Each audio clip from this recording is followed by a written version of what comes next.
Flexing ain't discreet about it. Extra, extra, read about it. Say you wanna beef about it.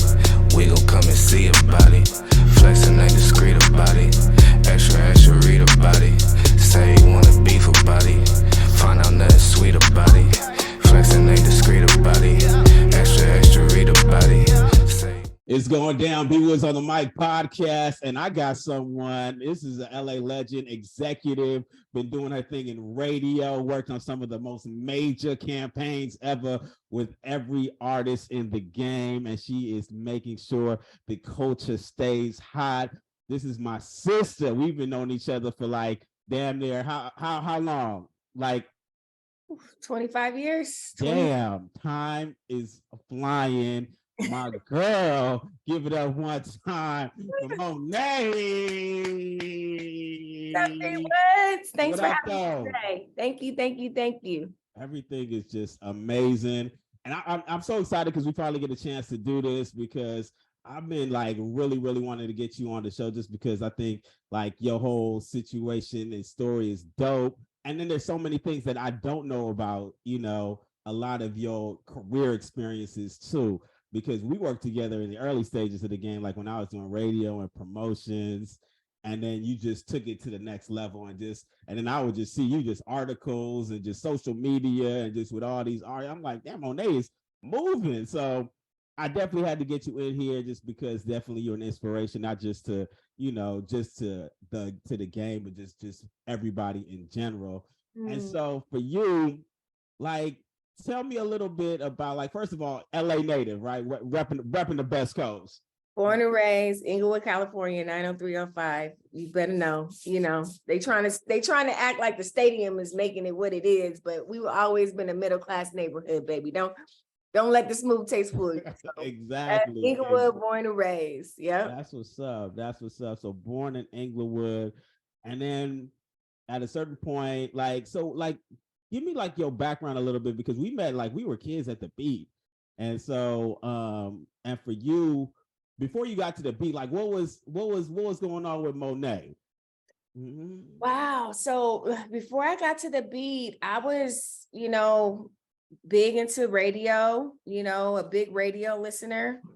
I was going to school at Chapman University for broadcast journalism, and I wanted to be the Black Barbara Walters. I wanted to be on the news. Yeah, okay. Yeah, so I was going to school for broadcast journalism, and I needed an internship, and I got an internship. I wanted an internship in radio, and it was like one of the hardest internships to get. It took me a year to get the internship, calling Feel the Thrill.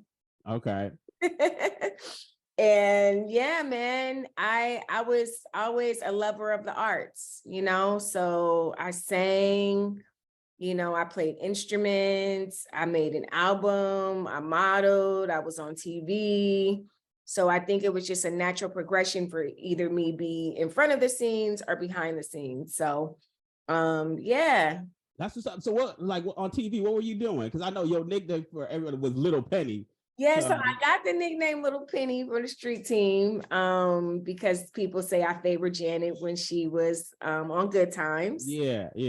But yeah, I was on Rags to Riches, Punky Brewster. I did a lot of extra work. I did print ads, Fedco. Fedco was like Target, you know. Yeah, I remember. Fedco that's on. It's like Obama. It's like right by your own house. Then got burnt down during the riots. You're right.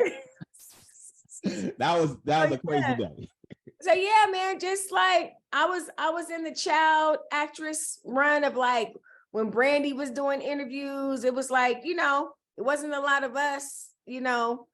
But yeah, my parents had me in all of those different things. And that's so crazy. So once you're going to, you want to be the Black Barbara Walters, right?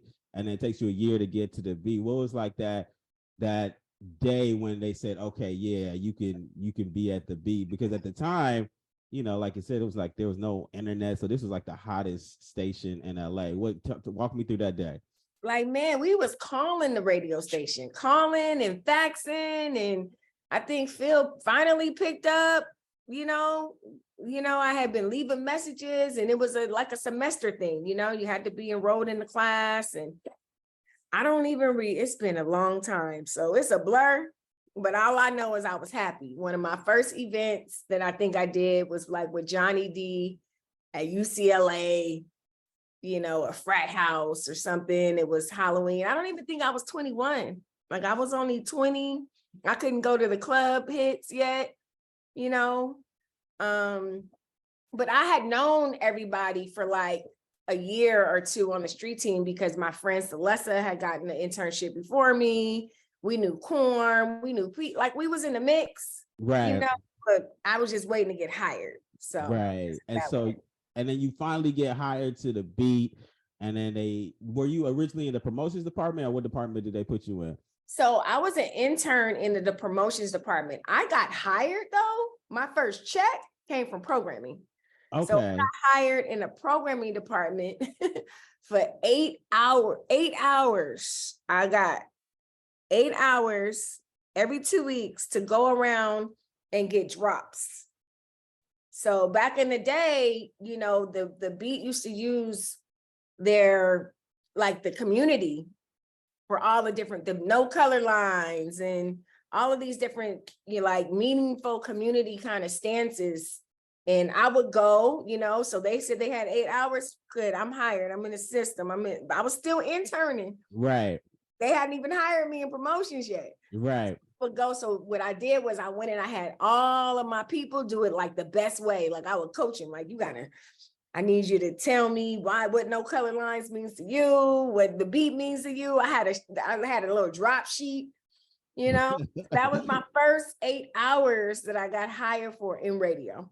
That's crazy. And what was like the response to you, like your folks and everybody, when they knew like, okay, you at the beat and you doing your thing? And I was a hood celebrity, man. I mean, I would roll up. I would go to my auntie's house, I would go everywhere in the beat van. So I would be on and off the clock, like, oh, I need to pull up over here. Because back then, like now, you kind of roll by the radio station van, like, oh, but back then that was like driving a Mercedes. Exactly. It was like don't have the Suburban. Right. Like, right. It was a parade on wheels. Like literally, like when Eric Kubici, he would drop me off, he would give me rides home, and like the kids would just like chase after the van, like we were over here giving away books and money. Like it was crazy. It was just like it was honking. And so like you said, and the Suburban was like the Lambo. It was like the color. Yeah, the Bourbon. The Bourbon, a cell. The gas card. Yeah, that gas card was legendary. You're lit. You lit. So you know, it felt good. I was always kind of like the cousin doing things, you know, or the family member doing things in or outside in the industry, you know, up here. So they didn't expect nothing less, you know. Right. That's crazy. And so you on the streets, you get your name out there. People are getting to know who you are. When do you make the transitions to the promotions department?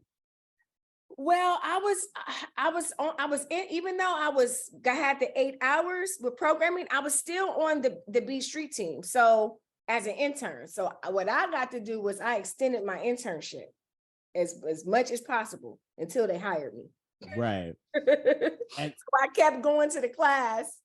I think I was at Chapman and I left Chapman. Like I'm in radio now, but I still need this internship class. And I went to Saddleback and got the internship class there so I could keep getting the credit.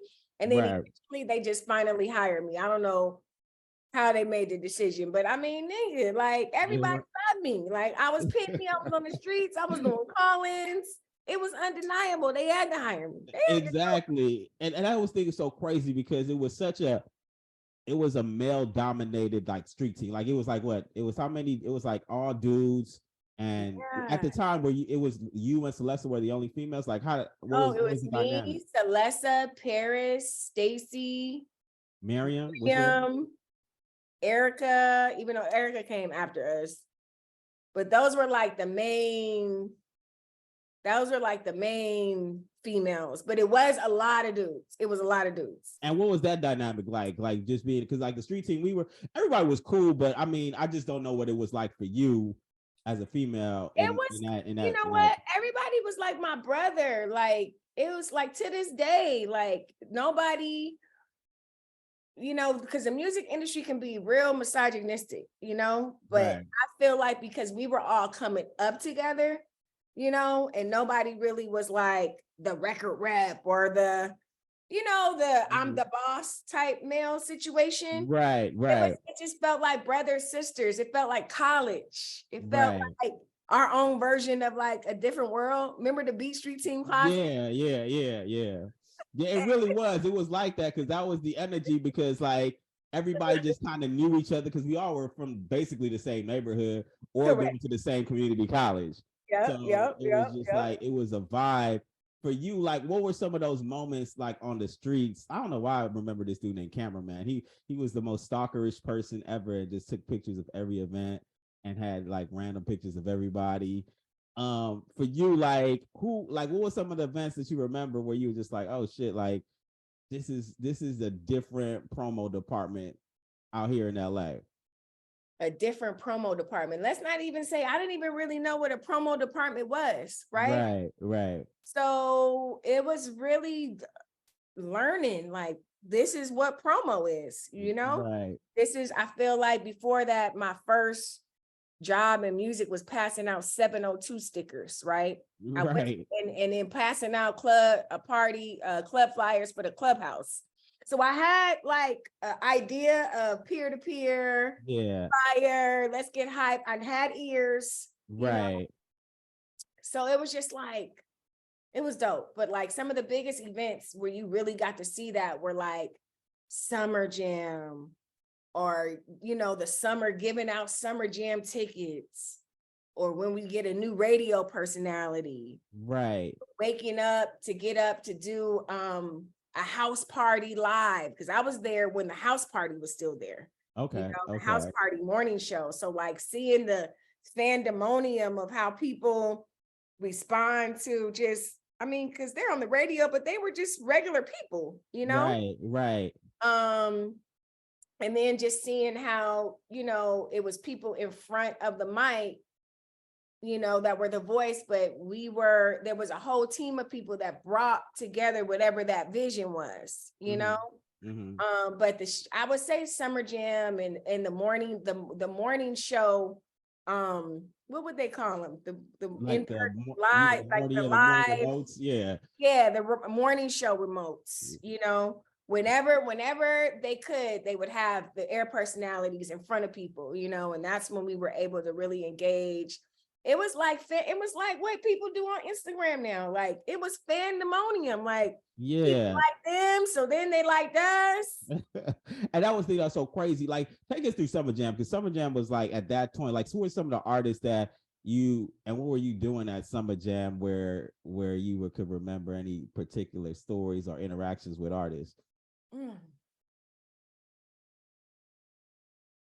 Wow, Summer Jam. Summer Jam, a couple of Summer Jams. I walked, and some of the Summer Jams were before I worked there, you know. But I just remember Aaliyah, Genuine, Missy, just hanging out, you know, in the Right. VIP. The VIP was like the place to be. I remember just the prep, you know, going to the hotel off Alton Parkway on Jamboree, Right. Irvine Right. Meadows. It's no more Irvine Meadows. So it's just like a lot of, you almost would get like butterflies. It would be like school, first day of school. Like what your outfit looking like, what your hair looking like. Right. And it was 80, 90 degrees at Oh Irvine. my And God. you still, I remember I wore a sweatsuit because I thought it was like an Adidas sweat. Oh no, it's an academic sweatsuit. And the reason why I know it was academics, I think I saw like Flex Alexander wear it on a rerun of One on One. It was like, you know, it was one of those episodes where you watch it like sisters, like, oh, I had that outfit and I almost passed out, but I thought I was so fresh because I needed to be right for the Summer Jam. Because it was like the first day of school when you got to see just about everybody do their thing. Yeah, it was crazy. Like for you, like did you Working the second stage, you know, so they allowed us to eventually have the stage that was in the, you know, that when people walked in, there was a stage, you know. Right. So we had our own Summer Jam stage. You know, that was the fun part of me, the way that we were able to affect crowds and connect with them and connect with people and give away stuff and brighten. I feel like we, you know, a lot of people that followed us to different places, whether there was like the little events in their cities to the big ones, like you kind of like brighten their day, it seemed like, you know? Right. So, And that was crazy. And then you said the other thing too, like jocks. What was your relationship with all the jocks at the station? And is there anybody in particular that you like kind of took a, friendship and they really fucked with you? jocks at the station. I got some interesting jock stories. So me and Eric Kubici were both, I wasn't from Orange County, but I was living in Orange County. So it was dope to see his come up. Julio G was somebody that, you know, he took me and my crew underneath our wings. I was able to produce West Side Radio. Just like a real mentor, you know, in a time where the music industry was a little seedy and men, you know, people talk about back in the day stories and they don't be good ones. Like I can really say I had men around me that fucking cared, you know, that wouldn't let nothing happen to us, you know, and that were actually giving us opportunities to elevate. Theo, he loved to make fun of me on the radio. Like, this is Penny that looks like Janet. We be talking on the thing. I'm thinking I'm talking. He got me on the radio. Right. That was his thing. Funny Lala story. I remember when she moved to LA, she didn't even want to, it was $20 in to get a manicure and a pair, or to get a foot feel. I was driving her around in my Hyundai with no windows. I think one time I styled her. I caught myself helping her get a dress for something that she was going to. So just really befriending people. I mean, to this day, you know, I see people and, you know, it's still all love. I haven't seen Theo. There's some people that you don't see all the time. Yeah, nobody's seen Theo. I've been looking at Theo for 17 episodes of this podcast. Facebook fans, but like, no, I can text Julio right now and he'd be like, what's up, Mo? You know, and it's so crazy. So kind of walk me through that. Like, so West Side Radio, for those that don't know, is just like the West Coast epitome of just breaking music. What Julio was doing, and I didn't know that you were, you know, helping produce that show. Like, walk me through that story. What happened?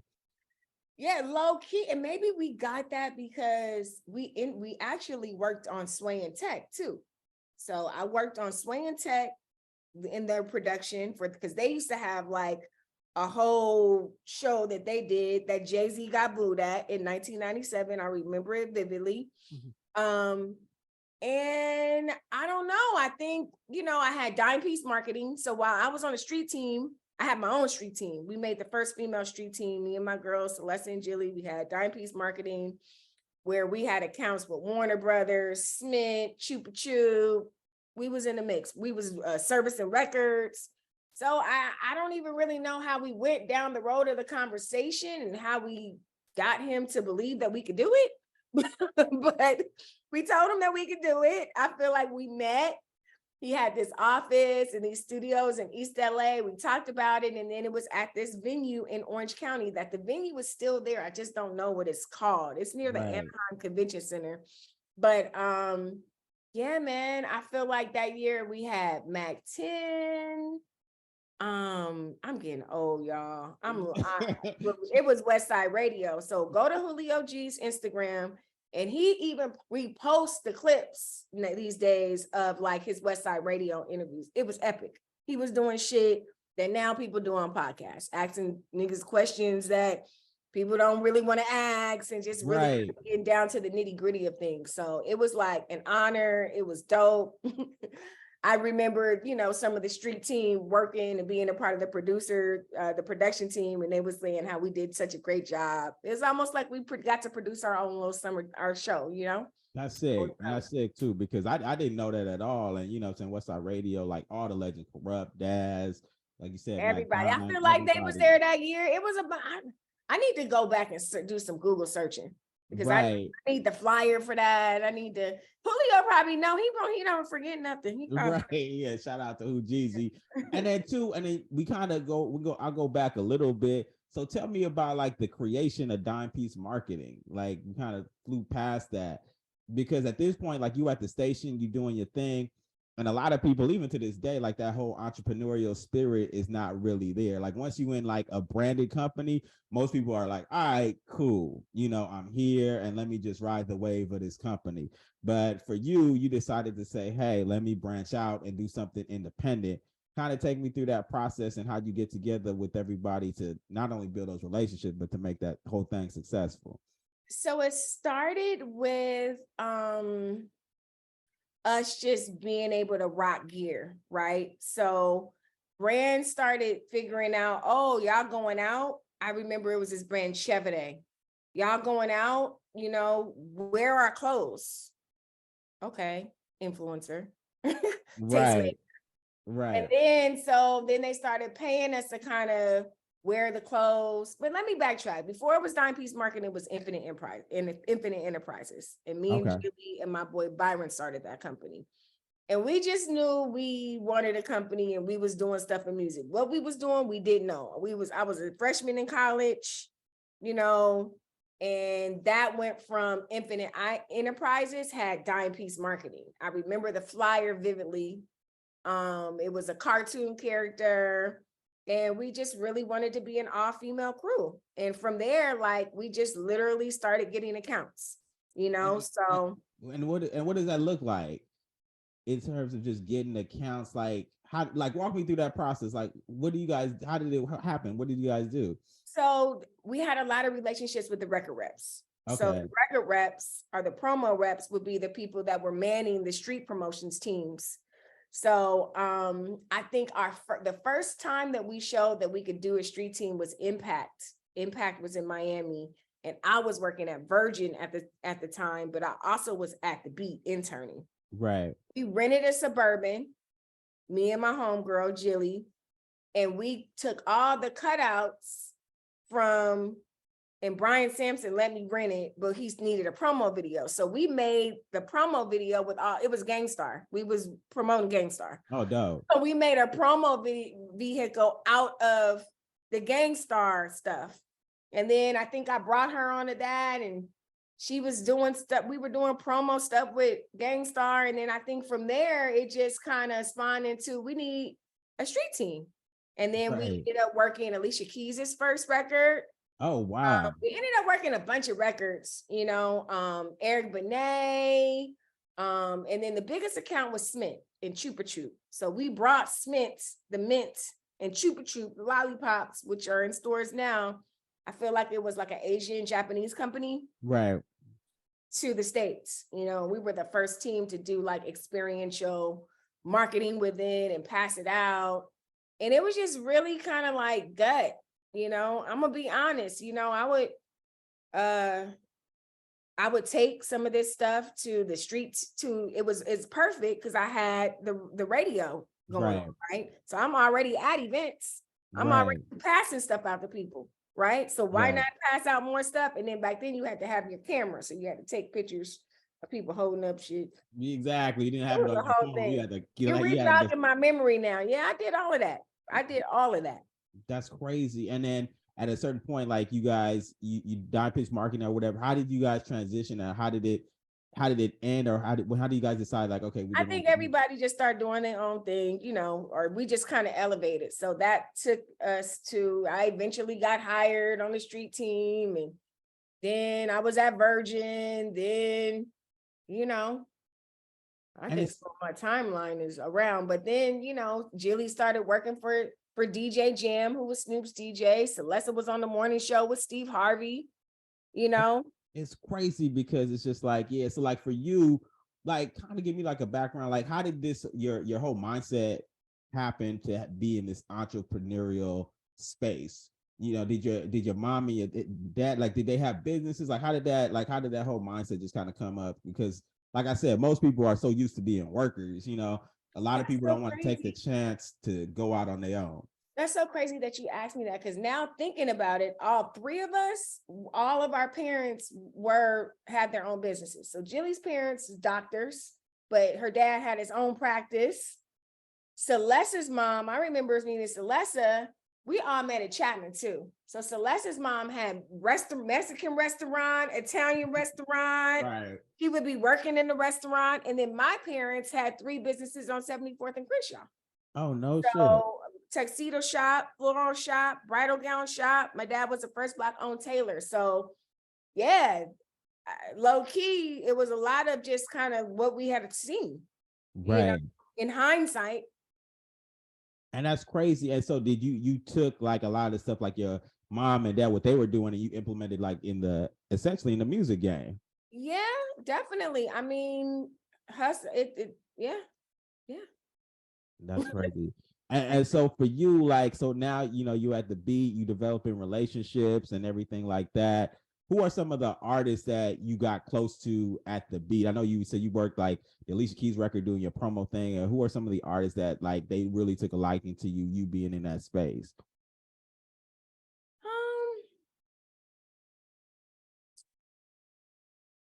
Artists. I feel like all the West Coast artists, all the West Coast artists that came up some way or another came through the building. The Dash, the Corrupts, the Snoops, I really wasn't that girl though, Right. where I was hanging out with artists, Right. Unless it was like for work or I was doing something, so definitely had good rapport with artists, but I wasn't like, oh, this my, that came more as I moved more into management and I moved into more senior roles, I guess, in radio. Like when I was so when I eventually ended up at K-Day, Right. and then how did you leave the beat? What was that situation like? So I left the beat just because it was time to leave, and I went to Hot 92 Jams, which was an R&B old school station,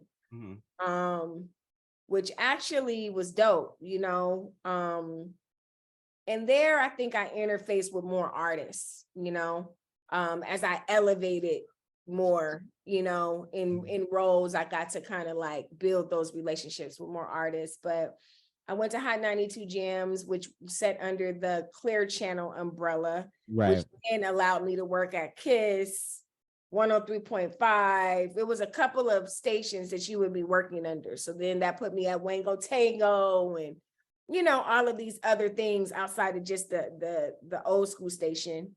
Right. There, I got to work with Sinbad and Rick Dees, and, it was very interesting. It was eclectic, but it was interesting. Michelle Visage, who was on the Drag Race show right now. Right. Yeah, she was on mornings there. And it's off the chain because it's just like, and then you said you verged into management. So how did that transition happen? Well, I left Hot and Clear Channel. Then I went to K-Day and I was an APD and marketing director there. And I was like, it was cool. But I had met this kid. I met this R&B singer while I was at K-Day, and they pulled me. When you worked in radio, people just automatically thought for whatever reason you could get people signed. Like right. Here, take my CD. Exactly. So it was this artist that I got to meet at a concert I feel like at the Honda Center or whatever it's somewhere in Orange County. But the artist was BJ, Chicago kid. So somebody pulled into a hallway and was like, you got to hear him sing, this, that, the other. And I was like, I love him. Oh my God. Like, he's amazing. I would play his songs over and over. And it was one of those things where I kind of knew what managers did, but I kind of didn't, but you couldn't tell me that I didn't manage him. Right. So he respected me, of course, because I worked in radio and we kind of built a rapport. But at the time, he was just singing background for like Jill Scott, like all of these different artists. But I was super passionate about him. And then I put together my own school tour, and Miguel was on that school tour. My boy was like doing all the promo for Miguel. So I kind of got to see what the school tour that I did for him, And then I was hanging out with him, and then I was kind of like, I want to work closer with artists. Like, I like radio, but I want to work closer with artists. Like, you're not really working close with artists at radio. You are, but you're not, So I then just kept telling people I want to go on tour. Like I was like, I'll do anything. I want to go on tour. I'll assist. Right. And then I ended up getting a job at Music World on the spot. I went, met with Max, and then I told him what my passion was and what I had already been doing, and I got a job at Music World. And then and what was the job at Music World?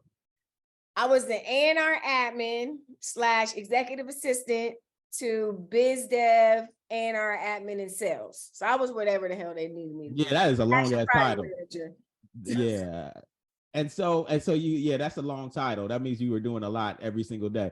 So, and then at that point, so you're doing everything. And then who's the next artist that you decide to manage?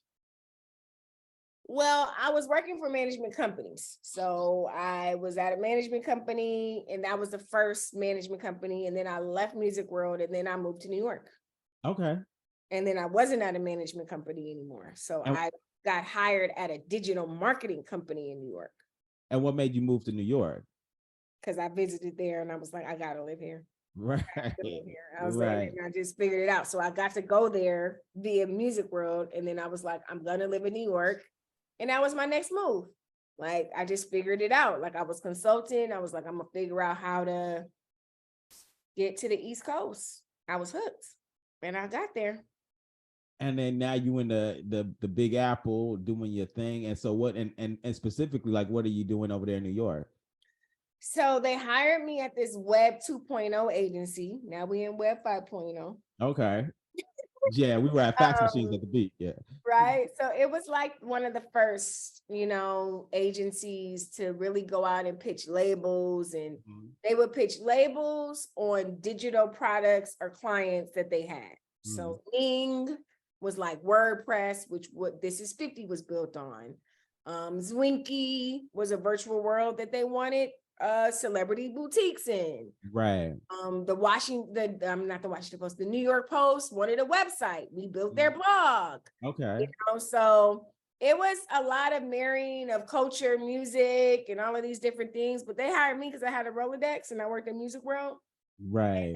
And for me, it was a crash course in digital because we had MySpace pages and websites, but it wasn't to the level of, well, it might have been to the level, but I didn't know about it. It was like college for me. Like, what? Right. Blogs. That's crazy. And so you're there, and then you're bringing artists to this new web space. Mm-hmm. And then how does that merge? Who are some of the artists that you married to that space? I got to do stuff. So we had an account with Jive. So Chris Brown and Little Mama, and we were setting up all these different things for them, Facebook pages and different opportunities in digital worlds and all of these things. But the biggest thing that I did was I built a virtual boutique for Rockaware and Jay-Z in this world called Zwinky. And that was like my claim. And then the Page 6 blog thing. Those are like my two big projects that I worked on there. And the virtual world allowed me to build a relationship with the Rockaware team, which then became the Rock Nation team, or was about to become the Rock Nation team. And I got a job through that. No kidding. And then, oh, that's dope. And so you go through this whole process. What was the Page 6 thing? I missed that. So Page 6 didn't have we launched their blog. So Page 6 used to just be in the paper. Right. Remember, it was a blurb. Right. So we launched their blog, the interface of the blog, the look and feel of it. We had these things called kite phones, which was then the version of, it was a certain phone that you couldn't go live on. Right. You can go live on your iPhone. So we were giving them like tools and all of these different things to be relevant in the digital space. And so for you, so you're obviously the technical side of it, but you're like, how do you merge the creative side of all this stuff and make it make sense? And so you take all that to Rock Nation, and how does that work there? It worked out. It worked out great.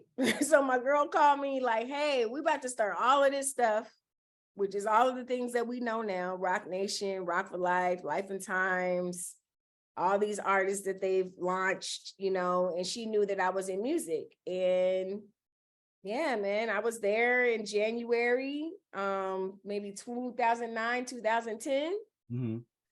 And it just took off from there. But the great thing about it was I was able to work for S. Carter. So I worked across all the brands from a digital perspective, you know? Right.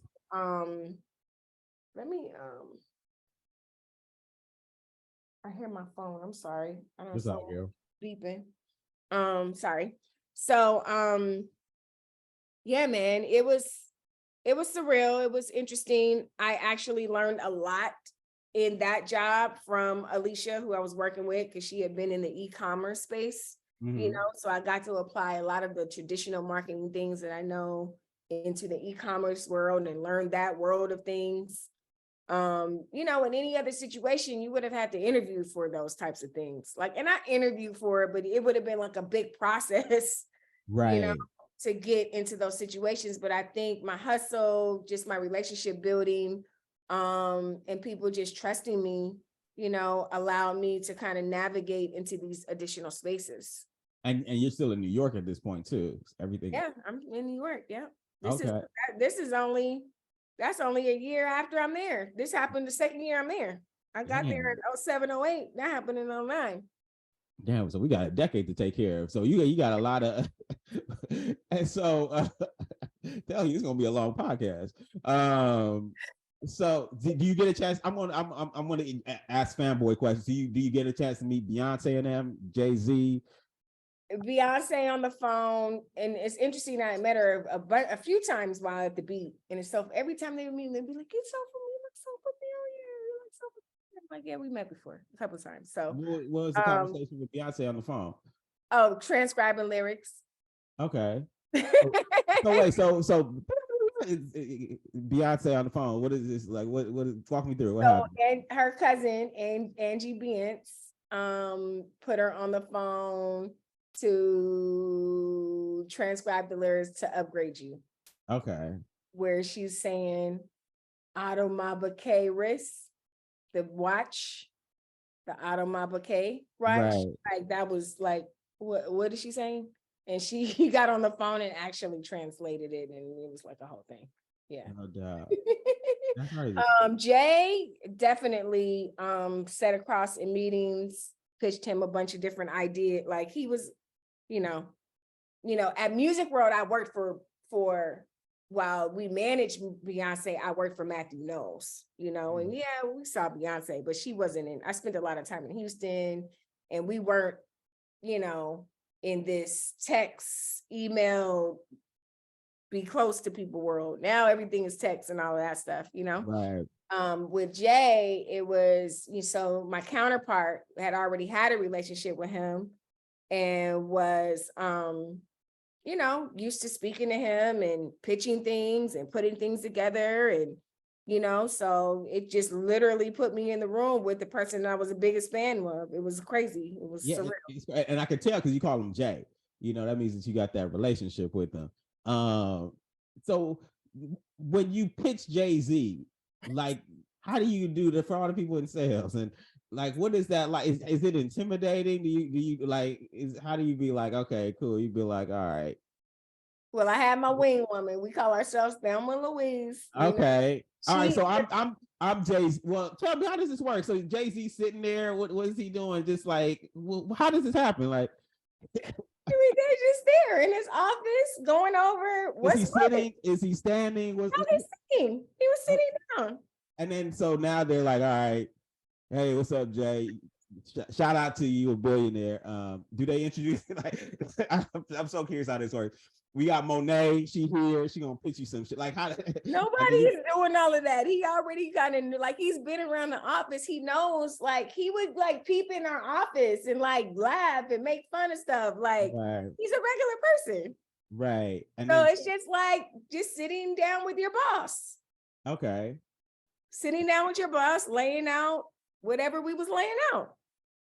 So you pitch him something, and then and for him, like, how, like, do you remember like anything like a campaign, and like what was his response? Is he just like, does he like the Barack Obama, like, is he thinking, or Is he give you like, that's fucking whack, or you know, because we work in the industry like Steve Hegwood, he's that's fucking whack type of nigga, you know what I mean?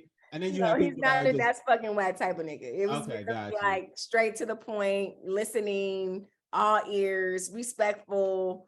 I don't know that what we pitched went, even though, you know, in hindsight, they ended up doing what we said in different ways. But you know, he gave us the time. He gave us the time. That's what's up. And so Jay, so now you guys have a great relationship now. I wouldn't, yeah. You call Jay-Z at this point? No. Okay. Okay. So you're at Rock Nation, you're doing meetings with Jay-Z, you know Beyonce is transcribing stuff with you. So how long are you at Rock Nation for? I was at Rock Nation for like 4 years. They brought me back to LA to work with Rihanna. And okay, so you're flying past that. Like, these are huge, these are billionaires, right? Like, these are real, because I think that's the biggest thing, because we out here in LA, so it's a different energy. Like, say for instance, like for those that are not in LA, we drive down a street called Highland, and it's a whole bunch of traffic because of the Oscars. LA natives are like, fuck, there's traffic. This pisses me off. But for everybody else, it's like, oh my God, it's the Oscars over here at the theater and blah, blah, blah, blah, blah. And so it's so easy to just kind of be like, okay, cool, you're not working with this person. It's just this. But these are like, you know, mega stars in the eyes of just the person out there. So Rihanna, you know, Super Bowl Rihanna. What was your relationship with her? I mean, you know, they brought me back to LA to, when they started to manage all of her digital, which at that point, it was a lot going on just in the digital space, you know, like Web 2.0, making just sure that your digital footprint was where it needed to be. I think like the world of social media started to happen faster than people were ready for, right? So the relationship was that I would go to the studio every now and then and hang out and get her to do different things that I needed her to do for digital. And she was super dope and sweet. You know, I wasn't at her house hanging out or anything, but like the things that I needed to get done, like I would be able to interface with her. And, you know, I remember her having a birthday party every year that we were invited to, and just chill. Like, she a Pisces. I love a Pisces. That's what's up. Do you remember any specific conversations you had with Rihanna? Any advice she gave you, anything that she talked to you about? No. Okay. She's like, yeah, Moneé, you know, like, I really enjoy what you do. Like, none of that happened. So no, everything. I mean, you figure in those scenarios, like, you know, usually you're on set with somebody, you know, or in their space when they're working, you know, so it's a time and a place for things, you know. And I was always very respectful. Like that was pre-IG. Like now I feel like we in this space where people be like, oh, we come from the old school days. Remember we was interns, you didn't even look at people? Exactly. That's the thing. That's why I've almost no footage of anything. Yeah, like you didn't ask people to take pictures. Like we were in a different light because people would take pictures of us, like as a street team, and it kind of got like, okay, let's take a picture. But you didn't like go into situations like, oh, I'm getting a picture today, or let me ask Rihanna for some advice. Like we live in a world now where I guess millennials or Gen Z or like people just don't care. Like they just it's open access, and so like what you're saying, same thing. It was very like, nah, it's certain shit you do and certain things you don't do. And that's not what I'm here for. I'm not here to hang out with Rihanna and be her friend. Right. Even though, sure, you know, I like her music, but like, it just was different. It was business, you know? Yeah, no, definitely. And just like for you, what were some of the other like unspoken rules that you have for yourself working in this space, like that you kind of just adhere to on a personal level? Carry yourself, you know, as a young woman in this business. I can honestly say that, you know, I think I did well, you know. I could be someplace with a baby, you know, by a couple of baby fathers, you know. I just kept my eyes on the prize. well, everybody's different. Their prize is different. My prize, my eyes on the prize was really learning the ins and outs of the entertainment industry and growing and elevating in it and building strong relationships across the board that would take me from then to now, you know? Right. So that was really key for me. Like, how do you want to carry yourself? How do you want to be viewed? And I think that was really the most important one. I just came up in a different time, in music and entertainment where you could be viewed one way, just by, how it is. Yeah, exactly. Like everything it could be misinterpreted, misconstrued. Correct. And yeah, and then and people talk. They'll just be like, okay, yeah, she wasn't even working, or he wasn't even doing that. She's out here being this, that, and the other. And that's just kind of like you said, it was the time was different. That's why you don't see a lot of pictures and different things, like, because everybody's in a work zone. For you, what was your relationship with Sweetie? My relationship with Sweetie, Yeah, because I want to see you on IG with the Sweetie and all that stuff. yeah, so I ended up 2016, 2017, reconnecting with my old boss from Music World, Max. And he told me he had this young lady that he was working with named Sweetie. And I ended up being the general manager of the of the management company and the president of the record label that she was signed on. And, he had discovered a new talent. And, when you have a new talent, it's time to hit the streets. So I took everything that I have been taught, in management situations is the great opportunity to use every skill, right? So from walking her into buildings where people were calling me Penny, she'd be like, I know if they called you Penny, they know you forever. Yep, they do. So Right. walking her into those situations and interfacing with the record label that she was signed to. And yeah, man, it was dope architecting and planting the seeds for a lot of what you see today. And so before, when you got involved with her, did the single already hit, or where was she at as an artist when you got involved? Oh no, she was doing car wraps in her little Toyota Corolla. Okay, take me back. What happened?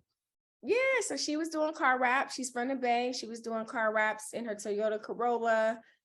And Max met her at a Puma event. And yeah, they spent like a year kind of getting to know each other, her learning the ins and outs of the music business.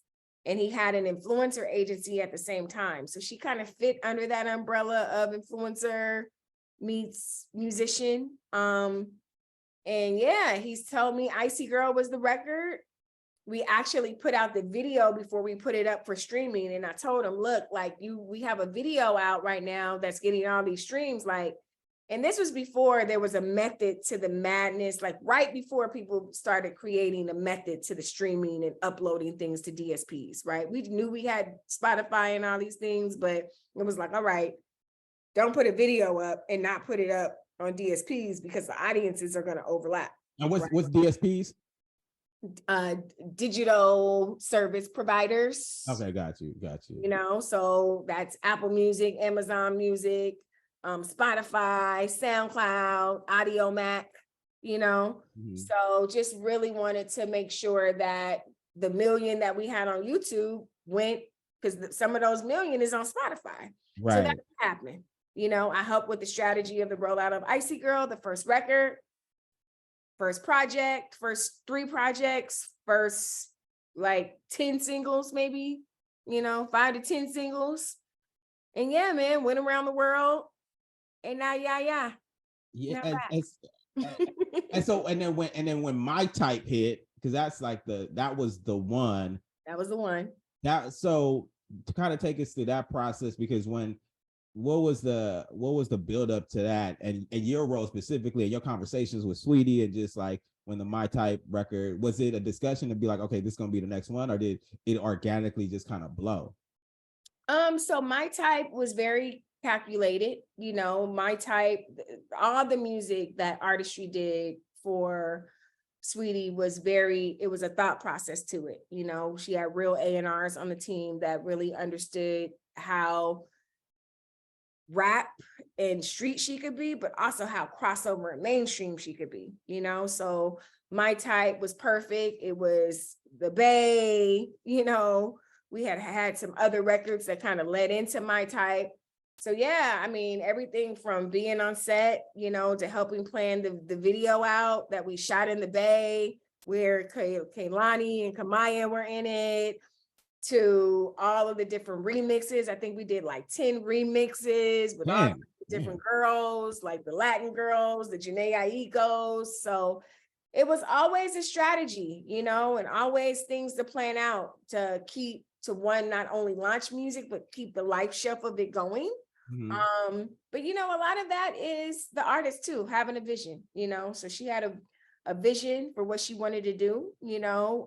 Once the music was made, it was always like, okay, this is what I'm thinking, this is what I'm feeling, you know. And as a manager, it's our job to kind of dig deep into that and help execute and elevate and bring it to life. And so for you specifically, like, so what were those conversations like for you and Sweetie, Moneé and Sweetie sitting together and collaborating? What walk me through those conversations and how you guys can bring that together? I mean, Sweetie is very visual, so it's a lot of mood boards. What's a mood board?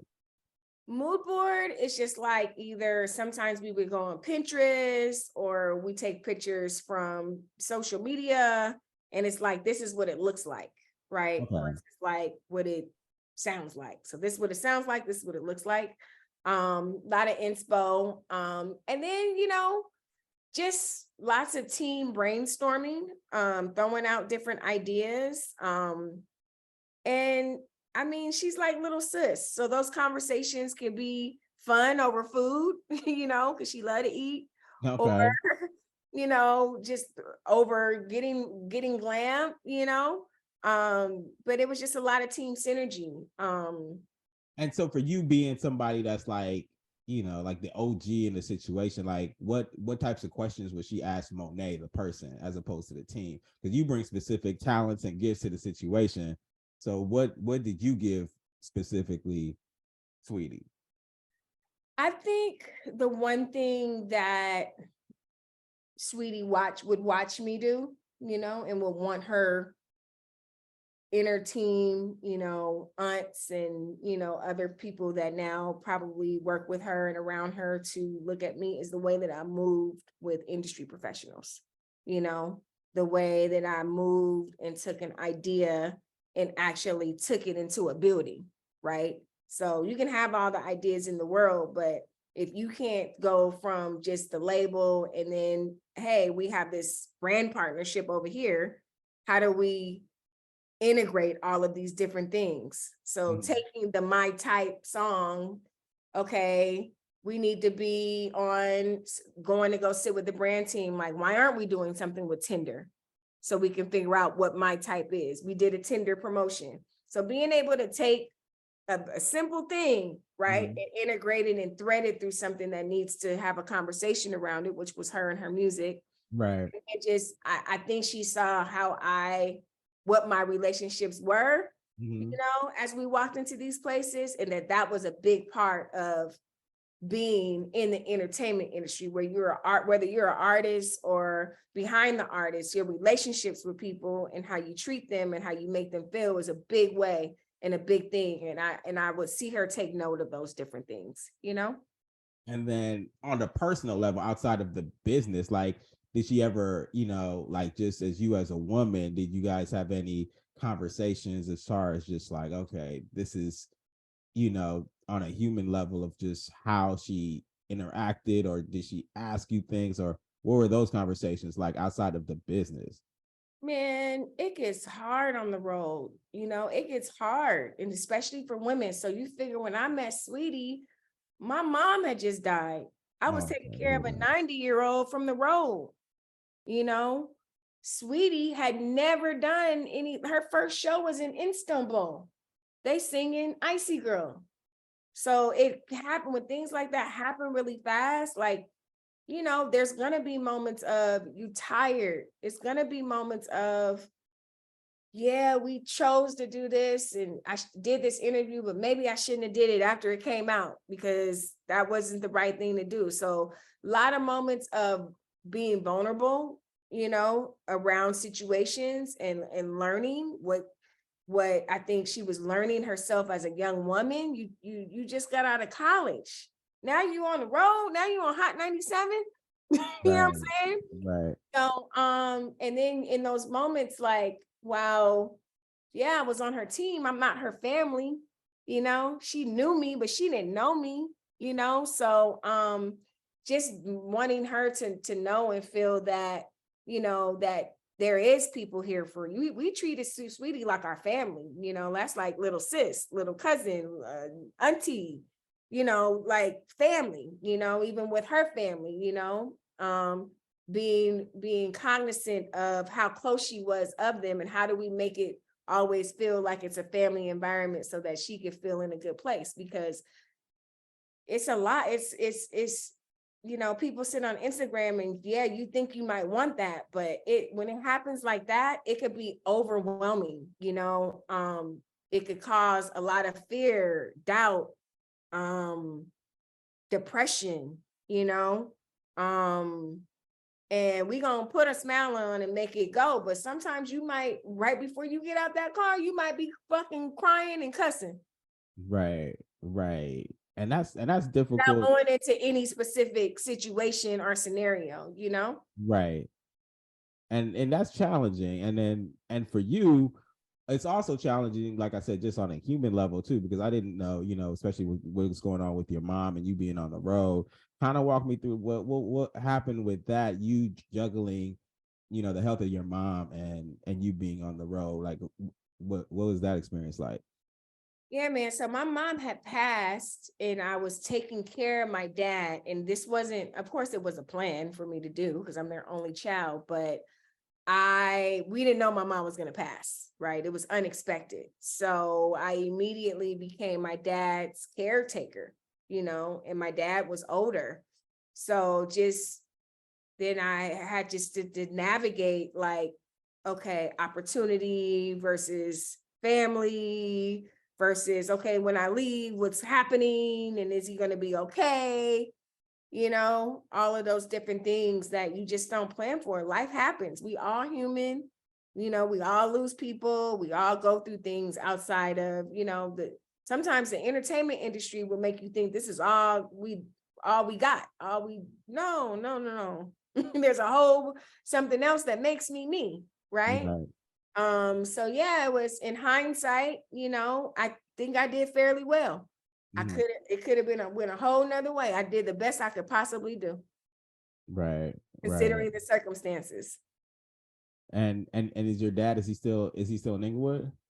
No, dad passed. Okay, I'm I sorry took to hear care of that. my dad until he passed at 91. And we had some great times together. And I feel like I don't think he met Sweetie. Did he meet Sweetie in person? He'd be like, she fine. She fine. He'd love to say that about all the artists, but you know, they was my mom and dad, my number one fans. So he was right there supporting me in everything that I was doing and rooting me on. And sometimes he didn't understand all of it, but he understood that I was working, taking care Right, right. And that's of so interesting. working, take care of business. That's all that mattered. Yeah. And so you would have the artists meet your parents? I mean, my mom went to everything. I don't think she got to meet any of the artists, you know, but my dad, I feel like he met Sweetie. No, he met Polly A, but I showed him a picture. Granny met Sweetie though. No Granny met kid. Sweetie. Granny came to the listening party. I got a picture of us around here. She cheesing with Sweetie. She still asks me about Sweetie. What's That's house? So, hilarious. yeah, Okay. Granny want to be all up in the mix. She Okay, over there front row, getting it in. front row. That's hilarious. And so, and after, you know, so juggling all that, so you go, you're on tour, you're with Sweetie. And so what was your next project after that? So I was running while Sweetie was the main premier client. We had a whole roster of artists and clients and a bunch of stuff that we did at Artistry. So signing other artists, you know, they got signed to Def Jam, wrangling other artists, like Teddy Riley, B. Bozeman, a bunch of other stuff like that, you know. And then I left Music World, and then I went to Title IX, where my premier client was Cash Doll. Okay. Yeah. Yeah. And how was that? It was during COVID, you know, like the COVID stuff. It was just like, you know, we got through it though. Like I was able to help her prepare for BMF. And then we rolled out a couple of singles, and she was in this book with the ladies with the jewelry, like just management stuff. Built a rapport. We was on the phone the other day. Just built a great rapport with her, you know. I like working with Cash because she was actually one of the first of these girls in the now time to really be rapping and putting herself out there, you know? So, and then they had a roster of artists as well that were Grammy nominated, and I was being the GM and orchestrating things over there. And then I left. And why'd you leave? I left because I really sat back and looked at what they were doing, and I felt like I wanted to work with them, not for them. Right. And I wanted to work for myself. So since then, I have been building a marketing, or I've always had a marketing agency. Let me not even say building a marketing agency, because that's something that people call me to do all the time: market, consult, digital marketing. But I've been building my own management firm, you know, and it has been interesting. Right. And I say that because you just want to find the right artist to work with, you know. I'm not funded by a Live Nation or anything. So as an entrepreneur, just figuring out, you know, how do I balance one thing out with the other? But it's been good. I have no complaints. And that's the thing too. And what's the conversation with yourself like to be able to branch off like a big brand and do it yourself? Because in this life and times, right? So like if you go on to LinkedIn, right? Somebody's like, yeah, I just got a job at iHeart, or you know, I'm with Rock Nation, or blah blah blah. It's like a million likes, and they giving you props or whatever, and then you like, okay, I'm a Black woman independently doing my thing or whatever, and it always seems like the energy is not because you ain't backed by this major corporation. That can become mentally challenging just because, you know, like you got the juice, and a lot of times these companies eat off us. Let's just keep it 200, right? You have the confidence to get it popping yourself. I guess my question is just like where do you see how do you see yourself like really navigating the space, and what gave you the confidence to be like, hey, I'm out? You know, it's hard, you know, your self-talk has to be on par, you know. And sometimes, I'm not gonna lie, you could feel defeated. You could feel, you know, I feel like any entrepreneur, you know, will say you fail a few times before you actually succeed, you know. So it's a constant awareness, you know, of that. I've also really done a lot, and I've really been moving a little bit more into the wellness space. So I took a yoga training, 2 yoga trainings. I have done a lot of self-work, you know, whether that be breath work, therapy, you know, discovering all parts of myself, right? And all parts of the higher powers that are out there. You know, I believe in God, you know, but you know, I believe in the sun, the moon, the stars too. Right. You know? So Right. so really just digging deeper into myself so that I can understand myself and understand how I can walk around and be the best version of myself for myself and for others. So that's been a really big part of it. And it can be defeating, you know, you can't feel defeated or, you know, like, you know, when you're not in the mix and you've been in the mix. So it's different when you just been like, oh, I've been an entrepreneur with these independent artists. But when you've been in the mix, like I've been in the mix, Mm-hmm. you know? So it's kind of like, okay, just having the confidence to know that I'm going to have the right artists that it's gonna work out, and that will put me back in the mix. But I've never been out the mix because it was really me that put myself there, right? Exactly. And You I know? think it's just reframing that, you know what I mean? Because we think that being in the mix or being popping has to be that you're attached to this brand. And I don't believe in that shit. I think that at the end of the day, like you are, you know, you're an island onto yourself doing you know what I mean? And the people that rock with you are supposed to be rocking with you. And so I think we give too much credibility to these other spaces, you know, and a lot of times we have to pour into ourselves in that respect.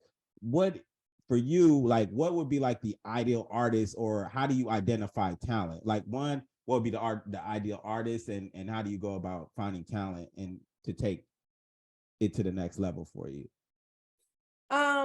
I really would like to work with timely but timeless artists, you know, in terms of the sound, you know. So I found myself working with timely artists because it was like, give me an example. What's an example of that? Like, what would be timely, meaning your sound is sounding like everything that's happening right now.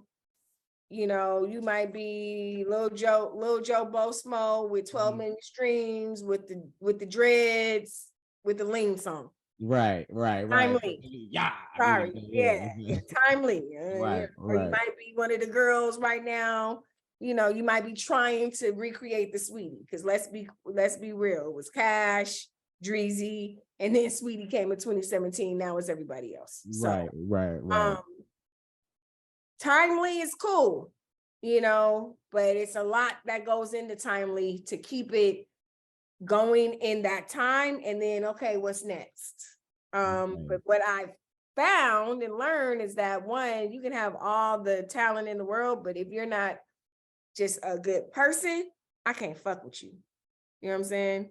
So like, that's what I'm first looking for. Like people with like minds, good people, not people that I have to make you into I can't make you into a good person.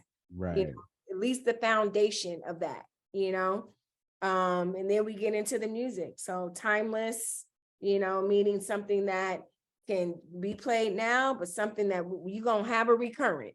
You don't know what a recurrent is. That's what they play on the stations that you like, oh, this is old. That's called a recurrence. It ain't going to be no recurrence. I don't know where your records are going to recur from this. Right. Generation. Like that Bruno Mars vibe. Bruno Mars, he basically can play anything now. Like his music can literally be, correct. If you had him in a time machine and played it in Correct. 1965. Cardi even got a couple of timeless records. Yeah. You know? Yeah. You know, if there's, you know, so figuring out the artist that's going to either allow you to help them get those records, or they're already doing that, you know. And then I'm also working and managing other people besides musicians. So I work with some DJs, some influencers, you know, because everybody's a celebrity now. Right. and what is that? And what does a million streams really mean in music today? Is that a lot, or is that a little? A million? That's like you got a little buzz. You do a little something. That's like your record is getting spun in rotation on the radio in mix show. That's okay. Like in the mix show. Now you want to get added. and what gets you added? How many would get you added? I mean, it's so much music. There's so many artists that don't want to be on the radio. So we can't really there is an equation for that, but it's really not an equation for that, because it's not like a lot of these artists care to be on the radio. Right. And for you, would you rather have like an artist that, you know, that had like maybe a lower stream level, but buying somebody that an audience that had like purchasing power to where, you know, they 100,000. You can have all the million streams you want. If you can't get nobody in those seats, if you can't get nobody to click on a ticket, I don't know what to tell you. Yeah. And how do you go about looking for artists? Because I know back in the day we would have flyers and you say go to bus stops and shit, like, and niggas would hit us up in front of the Ladera Center with CDs. Like, they was gonna find us. They found us for sure. They found us. Yeah. I'm sounding like an old nigga now. How do you look for artists now? I mean, a lot of people are on TikTok looking for artists. They're looking at Okay. what's trending, you know, in the building. They're looking at trends. It was YouTube, now it's TikTok. I'm looking for the way that I'm looking, it's just like, and what usually happens is word of mouth with work, word of mouth, artists, you know, all of that good stuff. So I have an artist that I'm excited about that I was supposed to meet with like a year ago. Mhm. And it's finally happening, and we're meeting and working, and I feel good about it. That's dope. That's dope. And then so when you go out there, you meet the art. So it's basically all relationships. Like, so if you find somebody on TikTok, right, then it's not like you hit them on a DM. You usually go through other people to kind of get them. Like, how does that work? Oh no, people are DMing managers and labels are DMing artists for sure. Okay. For social media, yeah. The people, like some people are cold, you know, and depending on I mean, a lot of these artists, that's what they're waiting for the Right. person that they followed or somebody that they know. They go on their IG page, oh, they work with this person to hit them. Yeah, it's the whole thing. That is a Yeah. way of, it's not the way that it used to be, how you had to get it to somebody to all Right. the gatekeeping and all of that. No, just make some noise. You never know who's gonna be in your DMs. That's crazy. And so for you, like, you know, and it's a cliche, so, but like in the next, like, so where do you see the company, like ideally, like what do you see, and what's the name of the company, by the way? Fourth Ave Collective. Fourth Ave Collective, right? So At when Fourth you Ave see Collective. And where do I see us what? I'm sorry, my bad. the biggest thing, like idea, like your space of just like, okay, this is the I've made it in the space of how you see the company being, what does that look like? It looks like a management company that's rooted in wellness, that is not only passionate about, you know, connecting you with the agent and labels and all of these amazing things that we do in the music industry, but it's also passionate about just your human experience, you walking around and adding to you being a better human being in this world, whatever that might be, right? You know, so actually being a management company that cares about people, um, as well as being able to help people make their dreams come true. So the management company will be my for-profit, but I would love to be able to have a nonprofit that, say you just want a manager or you want a plan or you're talented and you want a grant just to bring your dreams come true. I would love to be able to just be like, here you go. We believe in you. Make it Yeah, happen. that's dope. That's You know? dope. So I want to continue to do what I do, which is help people, you know, but I want to leave a legacy. In a perfect world, I'll have some type of podcast or something like this where I'm able to talk about my experiences and talk to other people about their experiences in and outside of the entertainment industry. And yeah, like I said, rooted in wellness. So that means me being a part of that as well. So I might be teaching yoga or breath work or doing some mentorship, life coaching, you know, so really just taking everything that I've learned, because I'm sorry, our era is just nothing like it, Yeah, you know, yeah. and there's a lot to be told and given. And you even got me now. I need to go remember some of these stories. Like, Yeah, it's so crazy because it's time flies, and then you look back at it and you're just like, okay, where, you know, these are things that, you know, your personal history and your fingerprint is so unique, and that's why it's important to just kind of have an opportunity to talk about a lot of this stuff, and everything that you're doing is so inspirational.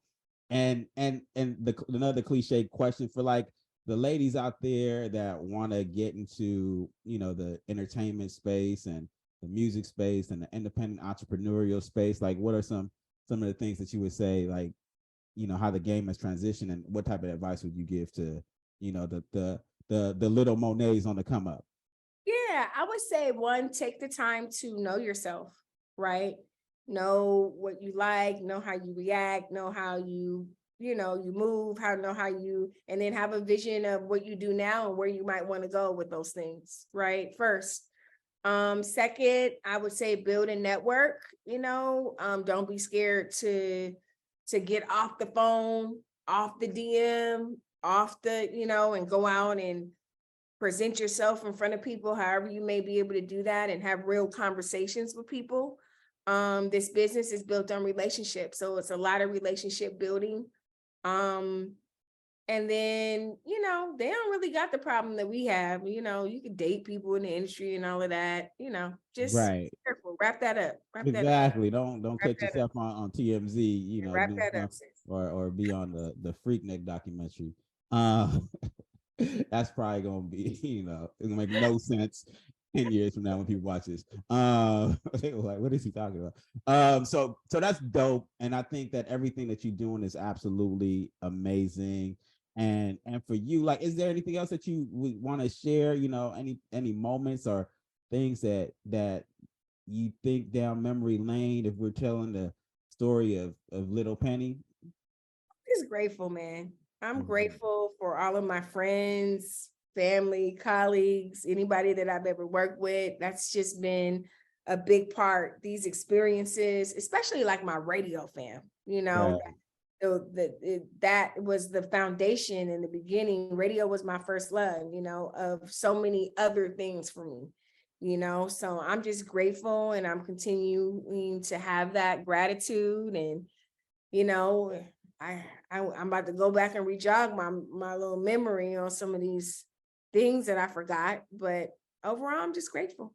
It's dope. Yeah, and the thing too is just like, and we like, I looked up to a lot of you guys, you, Celeste, Samantha, because you guys really just moved in this business in a different way, and you always find yourself in boss positions, and so that's why it's inspirational, because if you're I can always look to Moneé and be like, okay, how's Moneé moving? That's the direction that I need to be leaning in, like you were always in that pocket of letting me know, even if it was a couple words like, B, you need to be doing this, or this, it's just like, it's dope. And so that's why it was important to get you on here and tell your story and inspire everybody else. So thank you so much, Moneé. Where can everybody find you? Money Moneé, Money, Monee. Holla at your girl. I'm right there. See me on Instagram. Get at me. I'm here. I love to talk and mentor and give advice. You want me on the podcast? You got a check, a job, an artist, everything. all the above. That's what's up. Thank you so much, the legendary Moneé, AKA Lil Penny. Little Penny. What's up? It's your girl Lil Penny checking out.